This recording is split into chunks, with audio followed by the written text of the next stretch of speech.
Hello नमस्कार दोस्तों, स्वागत है आप सभी का देव कोचिंग क्लासेस में। इस वीडियो में हम देखेंगे इंजीनियरिंग मैकेनिक्स का एक बहुत ही इंपॉर्टेंट टॉपिक जिसका नाम है वेरिग्नेंस theorem.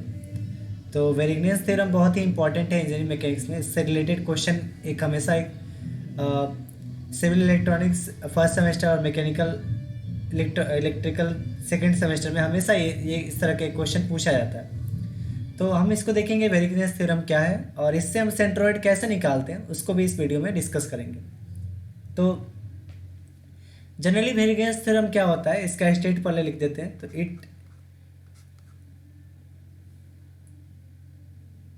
It's state that the moment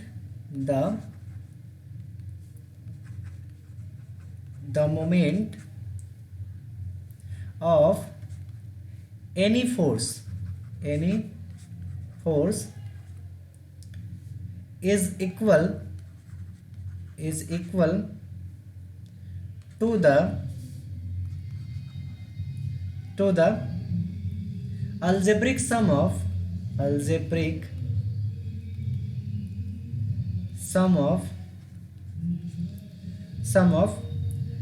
the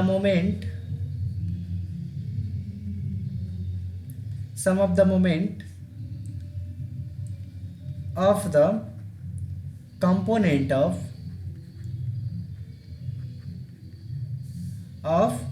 that force। तो ये इसका स्टेटमेंट है जो कि आप एग्जाम में इसको लिख सकते हैं, ताकि अगर स्टेटमेंट पूछे व्हाट इज वेरिग्नेंस थ्योरम तो आप इसको लिख देंगे। अब इसको जनरली समझते कैसे हैं, थोड़ा सा इसको डीपली देखेंगे हम लोग। तो एक फिगर के अकॉर्डिंग इसको कंसिडर करते हैं। तो हम क्या कर लेते हैं, यहाँ पे एक फिगर ड्रॉ कर लेते हैं। तो हम यहाँ पे एक फिगर ड्रॉ कर लेते हैं।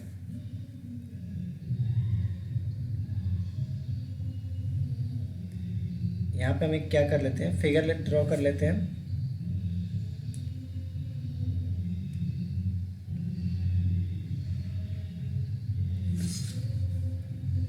ये हमारा क्या हो गया, वाई डायरेक्शन, और ये हमारा एक्स डायरेक्शन। मान लेते हैं कि इसमें कोई ओवल शेप है, ये इसका शेप फिक्स नहीं है, कोई भी ओवल शेप हो सकता है। ठीक है, मान लेते हैं कुछ ऐसा शेप है,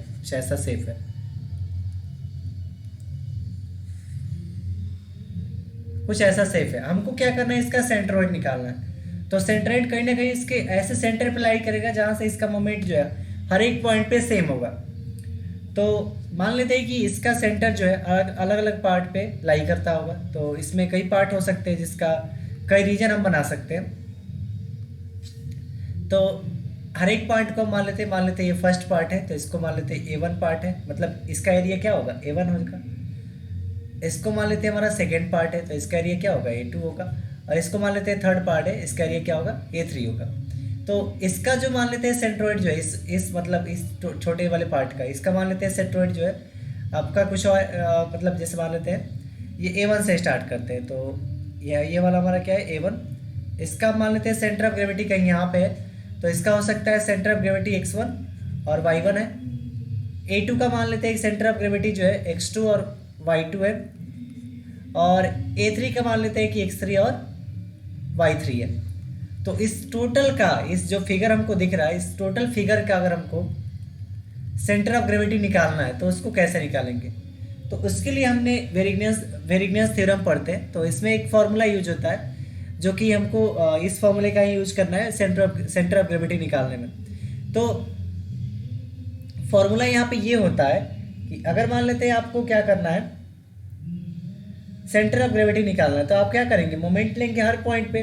जैसे कि हम क्या करते हैं, मोमेंट कैसे लेते हैं, फोर्स इनटू डिस्प्लेसमेंट से। तो मान लेते हैं इस पे फोर्स जो लग रहा होगा F लग रहा होगा, डिस्प्लेसमेंट A2 हो रहा है। तो जनरली हम यहाँ पे डेरिवेशन नहीं करने वाले हैं, क्योंकि हमको क्वेश्चन देखना है और यहाँ पे हम डायरेक्ट फॉर्मूले का यूज करेंगे। तो यहाँ पे हमारा जो सेंटर ऑफ ग्रेविटी होता है या सेंट्रोइड होता है, सेंट्रोइड जो हमारा होता है वो हमारा एक्स डायरेक्शन वाले को बोलते हैं। जो ओरिजेंटल जो होता है, ओरिजेंटल जो होता है उसको हम एक्स बार से डिनोट करते हैं, और जो हमारा वर्टिकल होता है, वर्टिकल, उसको हम वाई बार से डिनोट करते हैं। तो अब एक्स और वाई बार का फॉर्मूला क्या होगा, तो एक्स बार का फॉर्मूला आपका होता है x1 plus a2 x2 plus a3 x3 upon a1 plus a2 plus a3। ये हमारा हुआ x बार का फॉर्मूला। दूसरा हमारा y बार अगर निकालना है तो y बार का फॉर्मूला होता है a1 y1 plus a2 y2 plus a3 y3 upon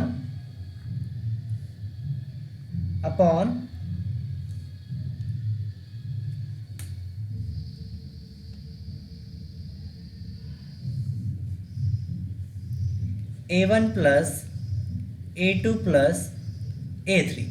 तो ये हमारा फॉर्मूला होता है दोनों का। तो अब इसमें x1 y1 क्या है, इस सबको थोड़ा सा हम डिनोट कर लेते हैं। तो हम यहाँ पे पहले इसको हाईलाइट कर ले।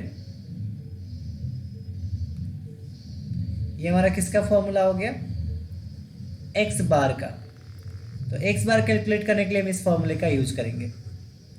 और y बार का ये फॉर्मूला हो गया। तो y बार कैलकुलेट करने के लिए अब देखिए आपको लग रहा होगा कि हमने 3 टर्म तक लिखा है, यानी a1 a2 a3 तक ही लिखा है। तो देखिए 3 है हमने, क्योंकि यहाँ पे 3 पॉइंट लिया है। तो जितने सेक्शन हो आप उतने सेक्शन ले सकते हैं। जैसे कि इसमें 3 सेक्शन थे तो हमने क्या लिया, a3 x3 लिया।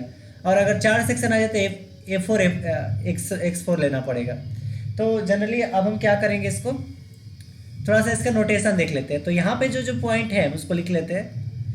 x1 x2 और x3 क्या है हमारा, x डायरेक्शन में क्या है उसका। जैसे कि मान लेते हैं यहाँ पे इसका पार्ट ले लेते हैं, यहाँ पे मान लेते हैं कोई पार्ट है और इसका यहाँ पे पॉइंट है। तो x से ये कितना डिस्टेंस पे है, x से मान लेते हैं x1 डिस्टेंस पे है, और y से कितना डिस्टेंस पे, तो मान लेते हैं y डिस्टेंस पे। तो ये जनरली हॉरिजेंटल और vertical distance from the axis होता है। और इसमें हम क्या कर लेते हैं, a1 जो हमारा है area of section 1, area of section first. अगर हम a2 लेंगे तो क्या हो जाएगा हमारा, एरिया ऑफ सेक्शन 2। और अगर हम a3 लेते हैं तो a3 हमारा क्या हो जाएगा, area of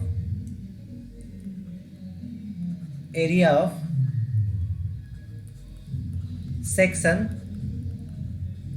3, area of section 3। तो ये जनरली फॉर्मूला होता है वेरिगनेस थ्योरम का। इसके स्टेट से हम क्या करते हैं, सेंट्रोइड फाइंड करते हैं या सेंटर ऑफ ग्रेविटी निकालते हैं किसी भी दिए गए कंपोजिट फिगर का। अब कंपोजिट फिगर क्या होता है तो उसके बारे में बता देते हैं। कंपोजिट फिगर का मतलब होता है, जैसे कि एक इसमें कंसेप्ट आता है कंपोजिट फिगर का।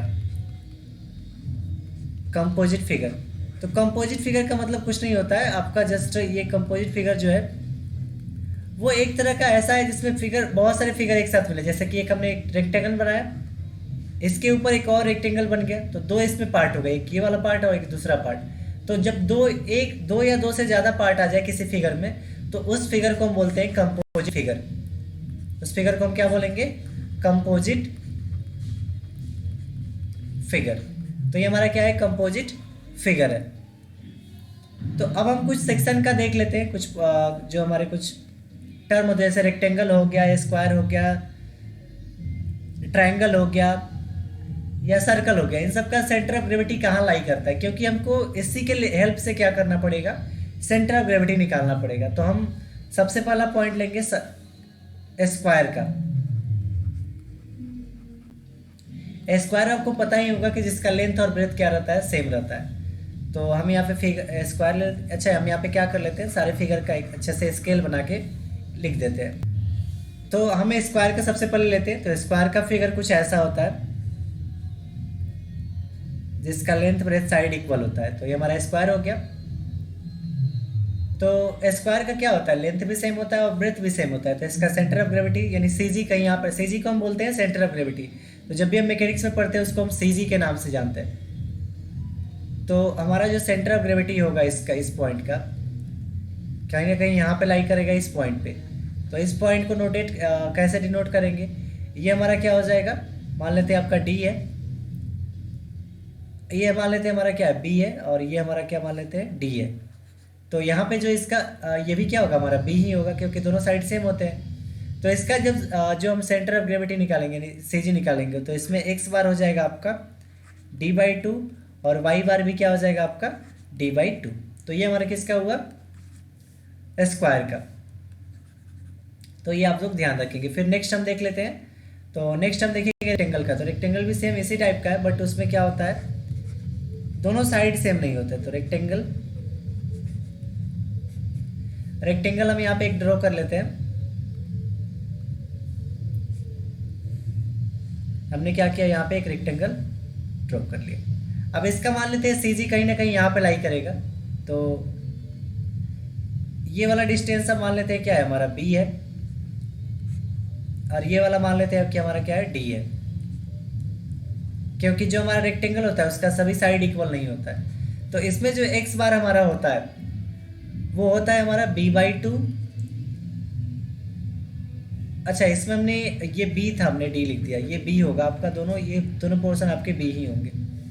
और इसमें क्या होगा ये x bar equal to b/2 और y बार जो होगा आपका ये d है ना, तो d/2 हो जाएगा d/2। तो ये किसका हो गया रेक्टेंगल का। थर्ड हम लोग देखेंगे, थर्ड केस देखेंगे सर्कल का। तो थर्ड हम या ट्राइंगल का देख लेते हैं। तो थर्ड हम किसका देख लेते हैं ट्राइंगल का, या सर्कल का ही देख लेते हैं सर्कल। तो सर्कल का शेप कुछ ऐसा होता है। सर्कल का हम यहाँ पे शेप बना देते हैं। ये हमारा किसका शेप हो गया सर्कल का। अब सर्कल का जो रेडियस होता है वो चारों तरफ से सेम होता है। तो ये रेडियस है सर्कल का। तो ये जो हमारा सर्कल है मान लेते हैं इसका डायमीटर क्या है आपका डी है। डायमीटर क्या मान लेते हैं कि डायमीटर इसका क्या है हमारा डी है। तो कहीं से भी ले इसका डायमीटर क्या होगा आपका डी ही होगा। तो इसका जो सेंटर ऑफ ग्रेविटी है सीजी होता है, एक्स बार निकालना हो या वाई बार निकालना हो, x bar equal to y bar equal to d/2। तो डी यहाँ पे क्या है, यहाँ पे डी नोट, इसमें डी नोट कर देंगे। तो डी हमारा क्या है डायामीटर है। ठीक है, तो ये हमारा थर्ड फिगर हो गया। अब इसके बाद हम देखेंगे ट्राइंगल का शेप। डी हमारा यहाँ पे नोट कर देते हैं, डी जो हमारा है डायामीटर है। तो अब हम देखेंगे ट्राइंगल, फोर्थ नंबर जो है हमारा। इसके बाद हम न्यूमेरिकल करेंगे। तो ट्राइंगल का शेप देखेंगे हम यहाँ पे।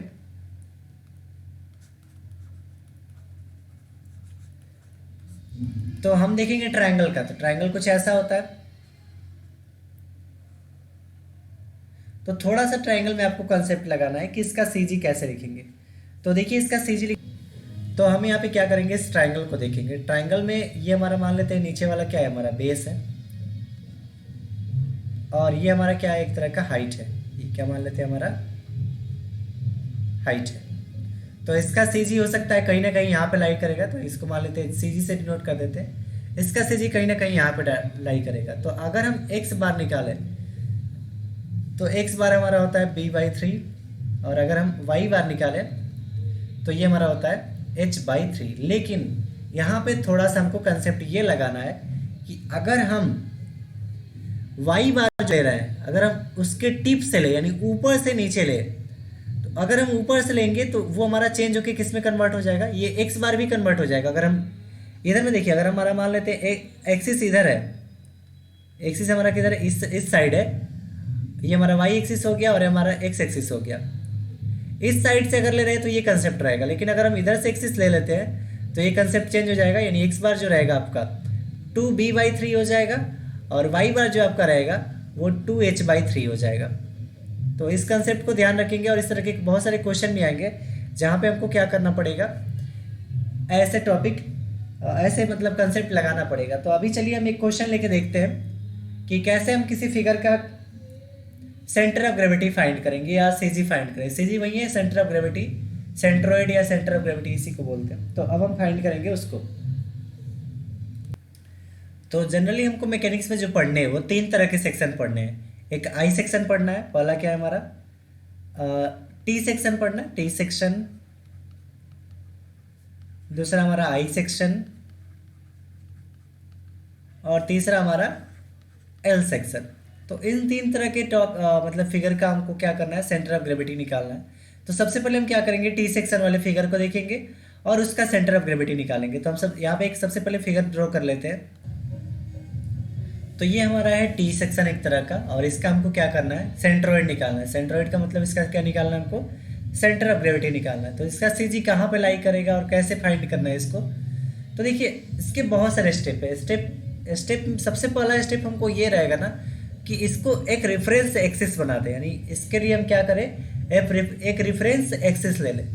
तो हम इस क्वेश्चन को जैसे जैसे जिस स्टेप में करेंगे उन सारे स्टेप को फॉलो करने के बाद आपको इसमें कोई भी दिक्कत नहीं बचेगा या कोई भी डाउट इसमें नहीं रह पाएगा। तो हम इस क्वेश्चन को बताते हैं। हमारे पास ये एक तरह का फिगर दिया, तो जब भी फिगर आपको दे उसको क्या करेंगे आप कंपोजिट सेक्शन में बांट लेंगे। तो देखिए हम इस फिगर को ऐसे ही बांट सकते हैं, तो ये 3 पार्ट में हो जाएगा, कि इधर हो जाएगा, ये वाला हो जाएगा और ये वाला। तो इसको जनरली इस तरह से अगर हम बांट देते हैं इधर में, तो एक तो आपका ऊपर वाला पार्ट ये हो जाएगा फर्स्ट पार्ट, और ये आपका क्या हो जाएगा नीचे वाला सेकेंड पार्ट।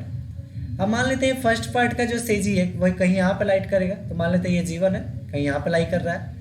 और इस सेकेंड वाले पार्ट फिगर का जो सेजी है वो कहीं यहाँ पे लाई करेगा, मान लेते हैं वो G2 है।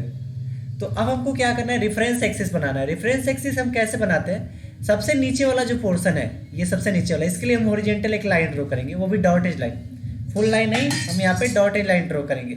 डॉटेड लाइन क्यों ड्रॉ करेंगे, क्योंकि हम रेफरेंस लाइन बना रहे हैं। तो हम यहाँ पे क्या करेंगे, इसके लिए डॉटेड लाइन बनाएंगे। तो ये हमारा कौन सा एक्सिस होगा, x axis, x reference axis.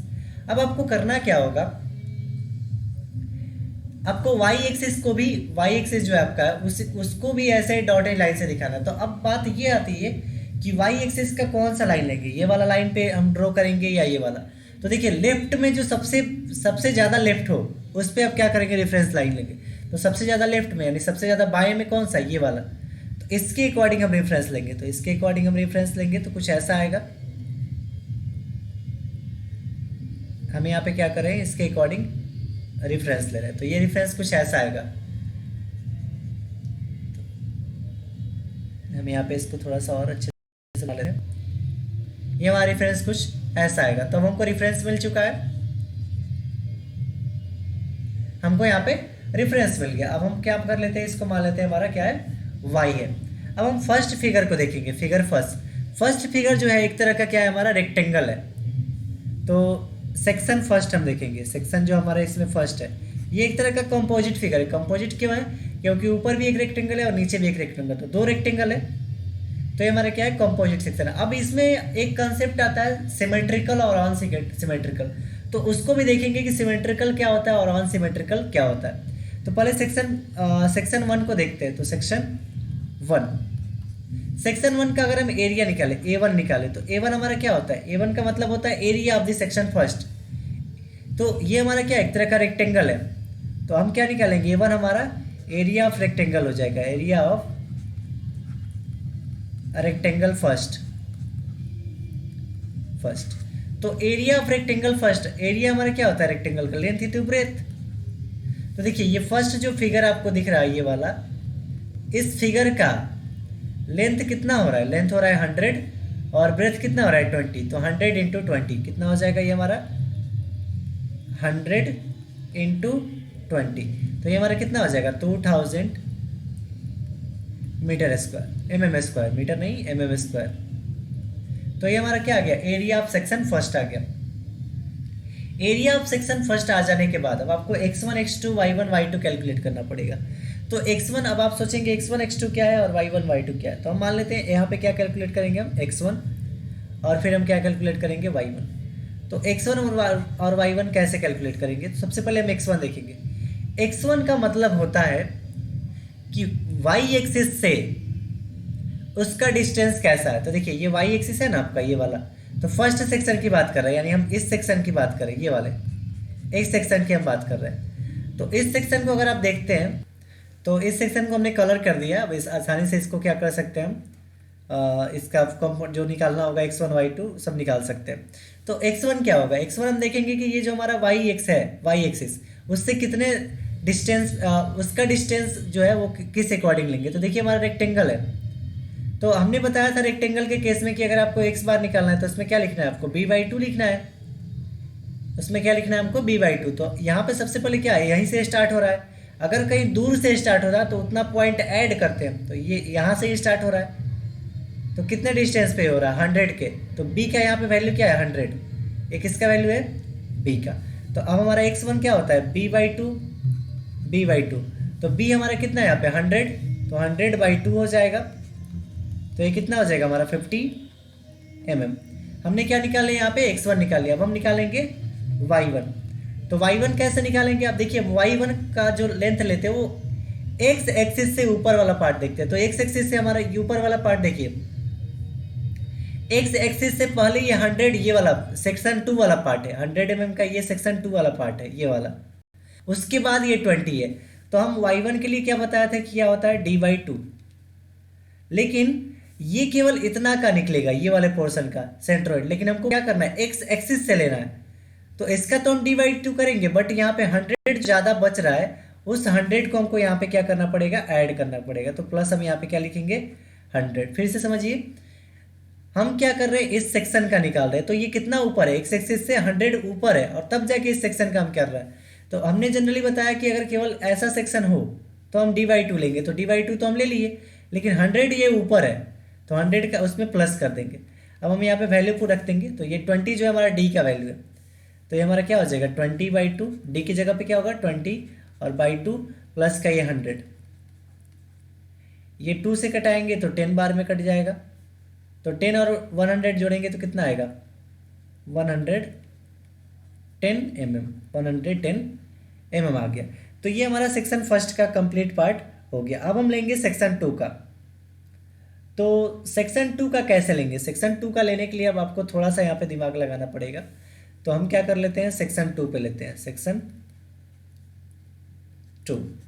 Section 2 पे आपका एरिया क्या होगा उसको देखेंगे। तो सेक्शन 2 पे हमारा जो एरिया होगा, एरिया यानी A2, तो ये भी एक तरह का रेक्टेंगल ही है। तो इसका लेंथ कितना हो रहा है, यहाँ पे लेंथ देखिए नीचे में कितना हो रहा है 20 into length into breadth, breadth इसमें कितना है, ये वाला कितना है हमारा 100, तो इंटू 100। अब अगर हम 20 में 100 से मल्टीप्लाई करें तो ये कितना आ जाएगा 2000, तो सेम आ रहा है 2000, ये कितना होगा हमारा 2000 mm² हमारा क्या हो जाएगा, इसका सेक्शन 2 का एरिया हो जाएगा। क्योंकि देखिए सेक्शन 2 हमारा कितना चौड़ाई इसका कितना है 100 यानी 100, और ये लंबा कितना है 20 mm। तो अब दोनों को गुणा कर देंगे तो क्या हो जाएगा हमारा 2000 mm² A2 का मान आ जाएगा। अब हम यहाँ पे x2 कैलकुलेट करेंगे, x2, और दूसरा क्या कैलकुलेट करेंगे y2। तो x2 हमारा क्या होगा, देखिए ये जो हमारा सेक्शन है इसको कलर कर देते हैं हम, ताकि आसानी से इसको आप समझ पाए।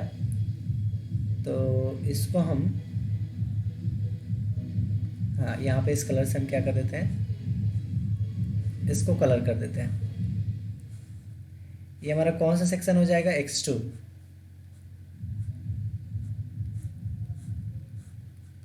x2 वाला सेक्शन, x2 अगर हमने को निकालना है तो सबसे पहले देखिए x2 हमारा क्या होता है, हमने फॉर्मूला बताया, ये भी एक तरह का रेक्टेंगल है।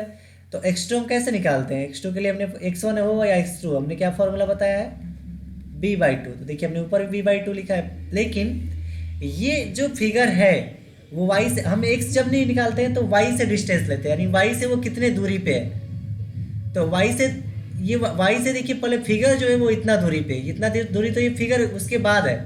तो ये दूरी कितना होगा, इसको बताने का तरीका है कि टोटल दूरी आपका कितना है, ये टोटल डिस्टेंस जो है 100 है, टोटल कितना है 100, और उसमें से ये 20 क्या हो रहा है, 20 इसमें एक मोटा पार्ट मतलब 20 का एक रेक्टेंगल लगा हुआ है। तो 100 में से 20 माइनस करेंगे कितना बचेगा 80। अब 80 को दो पार्ट में तोड़ना है, क्योंकि एक पार्ट तो आपका ये वाला बच रहा है और दूसरा पार्ट ये वाला बच रहा है। तो 100, सबसे पहले हमने क्या किया, 100 में से 20 को माइनस किया तो कितना बचेगा 80। अब 80 को क्या करना है, दो पार्ट में, एक वाला ये वाला पार्ट और दूसरा ये वाला पार्ट में बांटना है। तो 100 को बांटेंगे दो पार्ट में तो कितना हो जाएगा 40। तो अब हम क्या करेंगे, ये वाला पोर्शन को हम 40 लिखेंगे, क्योंकि ये 40 mm हो जाएगा। अब आप सोचेंगे कैसे, तो ये 40 हो गया, और इधर वाला का जो भी पोर्शन होगा, इधर वाला का ये वाला भी पोर्शन जो होगा हमारा वो कितना हो जाएगा 40। तो देखिए 40 और ये 20, 60, और 60 और 40 100। देखिए हमारे ऊपर में 100 है ना, तो इस तरह हम इसको बांट सकते हैं।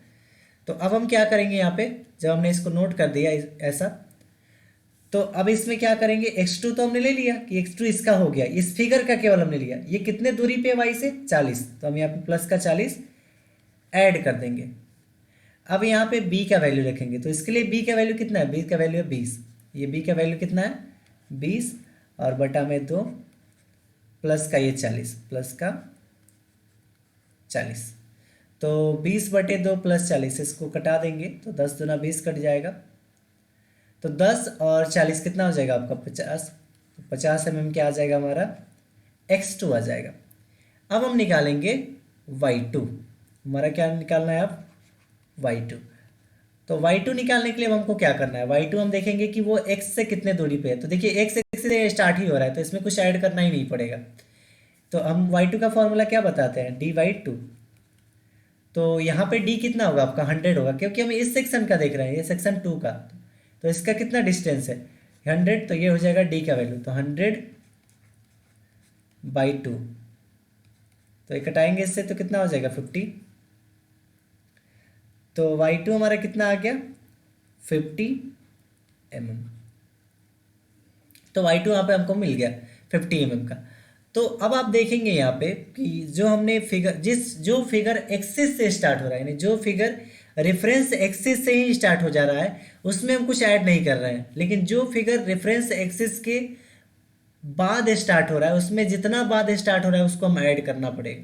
तो हमने सारे में ऐसा ही कंसेप्ट यूज किया। तो अब हम इसको थोड़ा सा अच्छे से लिख लेते हैं एक जगह पे, जो x1 y1 x2 y2 का वैल्यू जो आया है। तो हम यहाँ पे लिख लेते हैं x1 हमारा कितना है, x1 जो है वो 50 आया है, तो x1 हमारा 50 हो गया। y1 हमारा कितना आया है y1, तो y1 हमारा कितना है 110, तो 110। और इसका a1 कितना आया था, a1 ये वाला a1 है, a1 कितना आया था 2000, तो यहाँ पे हम लिख लेंगे 2000। उसके बाद अब हम लिखेंगे x2, तो x2 हमारा कितना है यहाँ पे x2 है x2 50, तो x2 का मान यहाँ पे हो गया 50। फिर यहाँ पे लिखेंगे हम y2, ये हमारा y1 है। अब हम लिखेंगे यहाँ पे y2, तो y2 हमारा कितना आया है y2 आया है 50, तो y2 की जगह पे कितना रहेगा हमारा 50। फिर हम निकालेंगे लिखेंगे यहाँ पे a2, तो a2 हमारा कितना हो रहा है, a2 हमारा हो रहा है यहाँ पे कितना, a2 हमने कितना कैलकुलेट किया 2000, यानी 2000 ये भी है, तो ये भी कितना हो गया 2000। अब हमको क्या करना है, फॉर्मूला लगाना है कि x बार का फॉर्मूला। तो x बार का फॉर्मूला हमने क्या बताया था कि मान लीजिए हमको x बार कैलकुलेट करनी है, तो इसमें कितने सेक्शन है, 2 सेक्शन है, तो इसको 2 पॉइंट तक ही ले जाएंगे। इसका फॉर्मूला हो जाएगा a1x1 plus a2x2 upon a1 plus a3। अब आप बोलेंगे कि हमने आपको a1 प्लस a2 होगा यहाँ पे, कि हमने आपको फॉर्मूला जो बताया था उसमें a1 a2 a3 भी लिखा हुआ था। देखिए हम बहुत सारे भी लिख सकते हैं, a3 a4 a5 भी लिख सकते हैं, लेकिन यहाँ पे हमारे पास 2 ही सेक्शन है, एक ये वाला सेक्शन है और एक ये वाला। तो इन दोनों सेक्शन का ही हम यूज करेंगे। तो जब 2 सेक्शन हो रहे हैं तो इससे ज़्यादा हम तो ले ही नहीं सकते, तो हम इसी पॉइंट को लेंगे। अब क्या करना है, यहाँ पे वैल्यू पुट कर देना है। तो a1 का वैल्यू कितना है हमारा, a1 हमारा कितना है 2000, तो यहाँ पे 2000 ये हमारा हो गया a1 का वैल्यू, इंटू यहाँ पे किसका रखना है x1, तो x1 हमारा कितना है 50 प्लस, फिर यहाँ पे a2 का वैल्यू कितना है, a2 हमारा है 2000, तो ये भी 2000 हो गया, 2000 लिखेंगे। और इंटू x2 का मान कितना है 50, तो यहाँ पे लिख देंगे 50 अपॉन a1 प्लस a2, तो a1 का मान कितना है 2000 प्लस a2 का मान कितना है, a2 का मान भी है 2000। अब क्या करेंगे, हम सबको कैलकुलेट कर लेंगे बाई यूजिंग ऑफ कैलकुलेटर। तो जब इसको हम सॉल्व करेंगे तो x बार जो हमारा आएगा इसको हम क्या कर लेते हैं, सॉल्व कर लेते हैं कैलकुलेटर से। तो 2000 इंटू में 50 प्लस 2000 इंटू 50 अपॉन 2000 और 2000 4000, तो ये हमारा आ रहा है 50। कितना आ रहा है हमारा x बार जो है वो कितना आ रहा है 50 आ रहा है, तो हमने यहाँ पे इसको 50 लिख दिया। तो हमारा x बार कितना मिल गया 50 मिल गया। अब हम निकालेंगे y बार। तो वाई बार का फॉर्मूला भी हमने आपको बताया है। वाई बार कैसे निकालते हैं? वाई बार के लिए आपको क्या करना है? Y bar equal to A1 X1 नहीं, हाँ A1 Y1 होगा, यहाँ पे X1 नहीं होगा। वाई बार के लिए A1 Y1 plus A2 Y2 upon A1 plus A2, ये फॉर्मूला हम यहाँ पे यूज करेंगे। तो इस फॉर्मूले को हम जब देखेंगे तो यहाँ पे क्या करना है, हमको सिंपली वैल्यू ही पुट करना है। तो वैल्यू पुट कर देते हैं। A1 का वैल्यू हमको कितना दे रखा है? A1 का जो वैल्यू है यहाँ पे क्या है? 2000। तो यहाँ पे लिखेंगे 2000, और फिर हमें आप क्या क्या लिखेंगे? Y1 का वैल्यू कितना है हमारा? Y1 है 110। तो Y1 हमारा कितना हो जाएगा? 110 प्लस प्लस A2 का वैल्यू कितना है हमारा? 2000, और फिर हम क्या लिखेंगे? Y2 का मान कितना है? 50। तो यहाँ पे लिख देंगे 50 अपॉन A1 प्लस A2। तो A1 का मान 2000 प्लस A2 का मान 2000। अब बस हमको क्या कर लेना है, इसको सॉल्व कर लेना है। तो हमको यहाँ पे क्या मिल जाएगा? वाई बार मिल जाएगा। तो हम इसको कैलकुलेटर से सॉल्व कर लेते हैं। तो हमको क्या मिल जाएगा? वाई बार मिल जाएगा। तो वाई बार जो हमारा होगा, इसको सॉल्व करते हैं। 2000 गुणे 110 प्लस 2000 गुणे 50 बटा में 2000 प्लस 2000 यानी 4000। तो ये हमारा कितना आ जाएगा? 80। वाई बार हमारा कितना आ गया? 80। तो हमने इसको क्या कैलकुलेट कर लिया? इसका जो सेंटर ऑफ ग्रेविटी है। तो यानी अब हम इसको लिख सकते हैं कि ये जो इसका सेंटर ऑफ ग्रेविटी होगा, इसका जो सेंट्रोइड होगा आपका, वो क्या हो जाएगा हमारा? एक्स बार और वाई बार होता है। तो एक्स बार कितना है? 50, और वाई बार कितना हो जाएगा? 80। तो 50, 80 हमारा क्या हो जाएगा? इसका सेंट्रोइड हो जाएगा। तो आप क्या कर सकते हैं, इस तरह से इस क्वेश्चन को सॉल्व कर सकते हैं। अब रही बात की, इसमें एक बहुत ही इंटरेस्टिंग कंसेप्ट होता है सिमेट्रिकल और ऑन सिमेट्रिकल। सिमेट्रिकल का मतलब होता है कि अगर उसको हम एक्स एक्सिस से, अगर हम उसको एक्स एक्सिस से देख रहे हैं, तो अगर उसको हम बीच से कट करें तो दोनों पोर्शन उसका सेम आ जाए, तो उसको हम बोलते हैं सिमेट्रिकल। या अगर हम वाई एक्सिस से देख रहे हैं, तो वाई एक्सिस को अगर हम बीच से देखें तो उसका दोनों पोर्शन अगर सेम आ जाए, तो हम क्या बोलेंगे? उसको सिमेट्रिकल है। तो ये जो टी सेक्शन एक तरह का सिमेट्रिकल है। अब आप सोचेंगे कैसे सिमेट्रिकल है, तो बताते हैं। अगर हम एक ऐसा लाइन ड्रॉ करते, देखिए ये वाला हम क्या कर देते हैं, ऐसा एक यहाँ पे लाइन ड्रॉ कर देते हैं। तो ये हमारा क्या हो जाएगा? एक तरह का सिमेट्रिकल हो जाएगा। अब कैसे सिमेट्रिकल होगा? क्योंकि देखिए इधर वाला जो भाग है वही इधर वाला है, दोनों साइड बराबर है। तो जब दोनों साइड बराबर हो ना, तो उसको हम बोलते हैं सिमेट्रिकल। दोनों साइड बराबर है तो इसको क्या बोलेंगे? सिमेट्रिकल। अभी ये किस एक्सिस के अलोंग है? वाई एक्सिस के समानांतर, यानी वाई एक्सिस। इसको लिखेंगे this figure is symmetrical about y axis. तो हम जनरली इसका जो ज़्यादा यूज है, नेक्स्ट वीडियो में हम देखेंगे कि डायरेक्ट इससे क्वेश्चन कैसे बनता है। बहुत ही इंपॉर्टेंट है कि अगर सिमेट्रिकल दिया हो तो आप आसानी से और ज़्यादा इजीली इसको सॉल्व कर सकते हैं। जैसे यही फिगर हमारा सिमेट्रिकल था, तो इसमें भी सिमेट्रिकल है, तो इसको भी सॉल्व कर सकते थे हम इजी वे में। लेकिन हमने आपको पूरा स्टेप बताया है ताकि आप मतलब इन सारे क्वेश्चन को, जब जो भी क्वेश्चन मिले उसको आसानी से कर पाए। सो आशा करते हैं आपको वीडियो पसंद आया होगा। वीडियो पसंद आए तो वीडियो को लाइक, शेयर और चैनल को सब्सक्राइब करना